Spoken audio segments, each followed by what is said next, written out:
Ang sakit. Ha? Teka, parang mapang nakalagay dyan ah. Parang yun din ang tingin ko. Mukhang siniswerte pa rin tayo. Sa sandaling isama natin yan sa mga nagawa natin, sigurado mas magiging tama na ang mapa na yan. Hoy! Ibalik niyo yan! Sa'yo ba ang mapa na to? Akin na! Ibalik mo na sa akin! Ayoko nga. Nahulog ako! Ikaw, tanggal ka na. Ganun pala yun. Unti-unti ko nang naiintindihan kung paano malulusutan ang maze na to. Bakit ganyan? Nakakatakot naman ang mga mata nyo.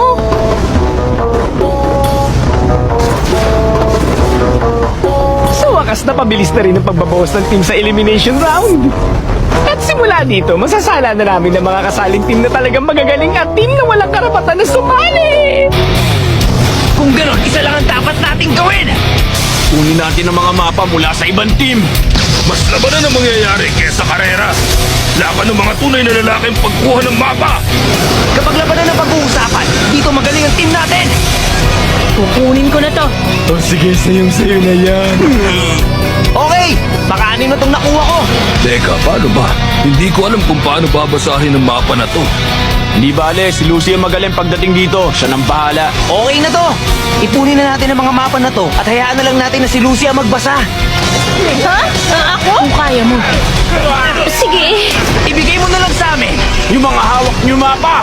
Meron pa akong 3 nakuha dito! Ako naman, 7 mapa ang nakuha ko.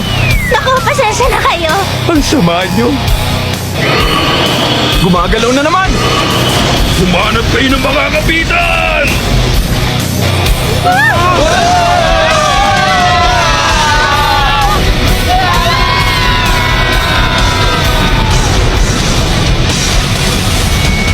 Tumigil na. Ayos! Ituloy na natin ang pagkuha ng mga mapa. Kumusta, Max? May nakita ka ba? Wala eh. Sa kagabi na kasi kaya hindi ko alam kung saan pa ako maghahanap sa oras na to. Yun din na sinabi ko eh. Gabi na, saka ba kasi nagsuot, Wendy? Kailangan nating bilisan ang paghahanap kina Wendy at Carla para makapag-focus sila Natsu sa elimination round. Ano nang balita, Warren? Wala pa rin kami nakuha impormasyon. Sa tingin ko halos napuntahan na namin karamihan ng lugar dito sa Crocus. Saka natidi ako naman na wala si Wendy at Carla sa Domus Flow. Kaya ang palasyo na lang ang lugar na hindi napupuntahan. Ha? Bigla akong may naalala. Ano yon? Para kasing nabanggit sa akin ni Carla na pupunta siya sa mga pasyalan kasama si Wendy. Kung mamamasyal sila, hindi kaya pumunta sila sa palasyo? Tingnan natin. Oo. Dahil tuloy-tuloy ang pag-ikot ng maze, sa tingin ko baliwala rin tong mga nakuha nating mapa. Mahihirapan din tayong alamin kung nasaan ang silangan. Kung ganon, bakit naisip mong pumunta tayo sa pinakasentro ng labyrinth? Pag nandito tayo sa gitna, mas madali nating malalaman kung nasaan ang silangan direksyon. Sino naman ang mag-aakala na ang tahimik at magandang tanawin na tong pinakasentro ng labyrinth? Oo nga, at higit sa lahat, nakabaligtad to.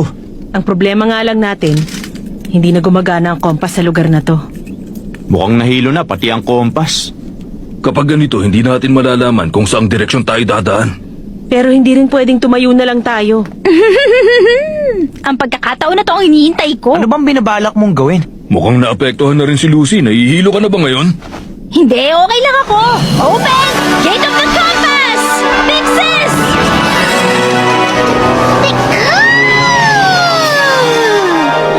Siya din yung tinawag kanina. Bakit parang natatakot siya? Natrauma siya dun sa compass ni Erza. Kasalanan ko ba yun? Ngayon, Pixies, pagkakataon ng magpakitang gilas. Hindi na gumagana yung compass niya dito. Tingnan mo to, umiikot lang. Sige na, kailangan namin ngayon ang kapangyarihan mo. Humihingi ako ng paumanhin sa nangyari. Pwede mo na ba kaming tulungan? May kahinaan din ang pag-iisip mo. Ganyan talaga kapag nakakaharap si Erza. May sinasabi ba kayo? Wala! Wala kami sinasabi! Sa direksyon na yun ang silangan. Sa direksyon na yon, kung ganun sa taas, Sigurado ba kayo? Sigurado yun, mas makapangyarihan naman ang Celestial Spirit kesa sa kahit anong klaseng compass. Pero paano tayo makakaakyat doon? Isa na lang ang paraan. Eto na. Ito ba ang ibig mong sabihin?